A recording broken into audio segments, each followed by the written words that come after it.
ሊጣፍኩቼ እንጀራ ጋግራለሁ። ሴት ልጅ ስታረግዝ ከጎኗ መቆም፣ ምክንያቱም ውበታችሁ እንትን ይላል። እኔና ባለቤቴ በአንድና በሁለት ዓመት ለፍች ደርሰን ነበር። የመጀመሪያው ጦር ሜዳ ቤተሰብ ትዳር ነው። ትልቅ ጦር ሜዳ ነው። 60 ዓመት በጋብቻ ኢንቴንሲቭ ኬር ሲገባ ትዳር በደንብ ማስታመም ያስፈልጋል።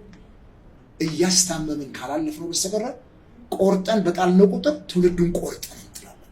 ትውልዱ ያለ እናት አባት ፍቅር ያድግና ለሀገርም አይበጅም። በዚህ በአፍሪካ ፖለቲክስ ውስጥ እስከ ህይወት መስዋዕትነት የሚያስከፍሉ መዓት ተግዳሮቶች አሉ። መታሰር አለ፣ መሰቃየት አለ፣ መገደል ጭምርና ቤተሰብ እንዴት ነው ይሄንን ነገር አቻችሎ የኖረው? ቀን እኔ አገልድሜ ለብሼ ሙለውን ማታ ብር ልብስ አድርገን ተኝተን ነው ቶሎ የሚፋቱ ሁሉ ነገር ጥርጥር ብሎ አልቆ ሴሪሞኒያል ነው። ባይዘው አንዳንዴ ትውልዱ ራሱ የሴሪሞኒያል ነው። እኔ ፖለቲከኛ ሆኜ አደባባይ ላይ ስለ ህዝብ ስጮህ ስለ ራሴ ቤት ማሰብ አለብኝ።